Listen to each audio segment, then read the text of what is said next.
Using the precision balance in the fume hood to weigh out glacial acetic acid. Some groups will need to weigh out glacial acetic acid. It's a liquid, concentrated, 18 molar. Only use this balance if you're weighing out glacial acetic acid. Since it's a liquid, I'm going to contain it in a beaker. The precision balance here has a glass shield. So I need to open the shield and put in my beaker. The beaker weighs something on the scale, but I'm going to zero it out.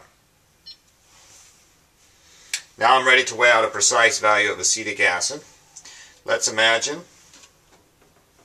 that I'm going to try to get 1.12 grams of acetic acid. I will use my pipette.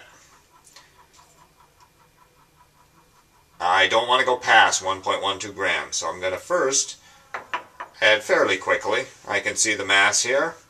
I'm not close to 1.12 grams. Still not close. Okay. Alright, but now I'm getting in the ballpark, so now I'm going to add more slowly. Drop by drop.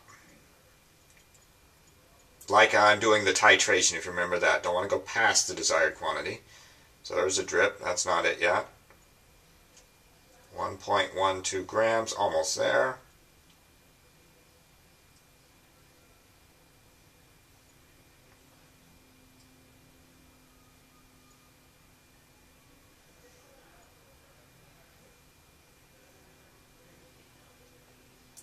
Okay.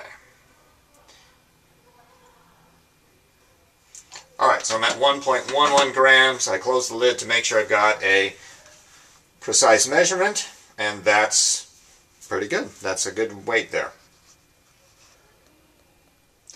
The reason we're weighing the glacial acetic acid here is because it has a powerful odor. It smells really strong.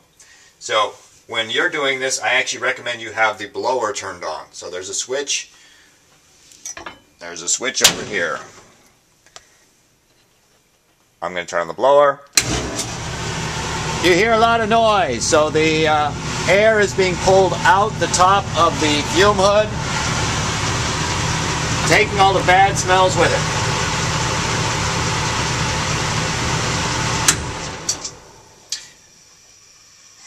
Before you leave the fume hood, I recommend you add water to your solution so that it is not as concentrated. It will not have as powerful an odor.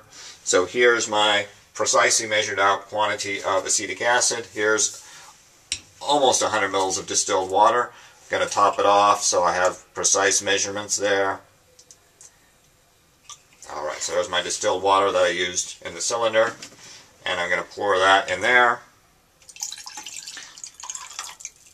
Okay, so this will now, it'll smell like vinegar, but it's not going to be terribly potent.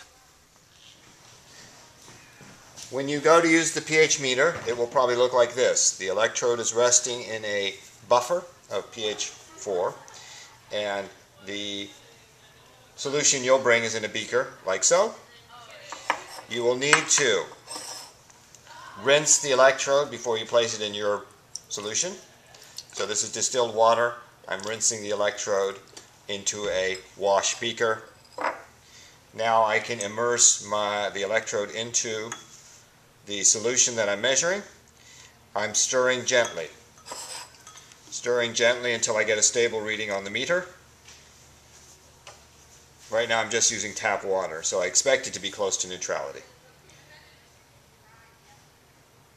Once I have a stable reading, I'll say that is the pH of my solution. Rinse off my solution.